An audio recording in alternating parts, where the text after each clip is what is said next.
మన India recent గా ఇంకో పెద్ద సక్సెస్ సాధించింది. డిఆర్డిఓ డెవలప్ చేసిన గౌరవ్ అనే లాంగ్ రేంజ్ గ్లైడ్ బాంబ్ ని సక్సెస్ఫుల్ గా టెస్ట్ చేసింది. ఇది నార్మల్ బాంబ్ కాదు, ఇది ఒక గ్లైడ్ బాంబ్. అంటే ఇంజిన్ లేకుండా వింగ్స్ వల్ల గాల్లో దూరంకి గ్లైడ్ అవ్వగలదు. ఈ బాంబ్ ని ఎయిర్ప్లేన్ నుంచి హై ఆల్టిట్యూడ్ లో వాడతారు.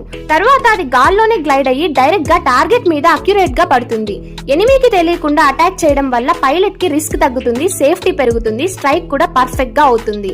ఈ బాంబ్ రేంజ్ విషయానికి వస్తే 30 నుంచి 150 కిలోమీటర్స్ వరకు ఉంటుంది. రీసెంట్ టెస్ట్ లో ఇది 100 కిలోమీటర్స్ దూరం వెళ్లి లక్ష్యం ని ఎగ్జాక్ట్ గా హిట్ చేసింది. చాలా స్మార్ట్ గా డిజైన్ చేశారు చెప్పాలంటే. Inertial navigation, satellite guidance and digital control system ఇలాంటివి యూజ్ చేశారు. స్పెషల్ పాయింట్ ఏంటి అంటే ఇది 100% మేడ్ ఇన్ ఇండియా. మన Indian scientist and engineers develop చేసిన బాంబ్ ఇది. ఈ సక్సెస్ మన డిఫెన్స్ స్ట్రెంత్ ని ఇంకోసారి ప్రూవ్ చేసింది. గౌరవ్ అనే పేరుకి తగ్గట్టుగానే ఇది మన దేశంకి ఒక గర్వకారణమైన విషయం కూడా.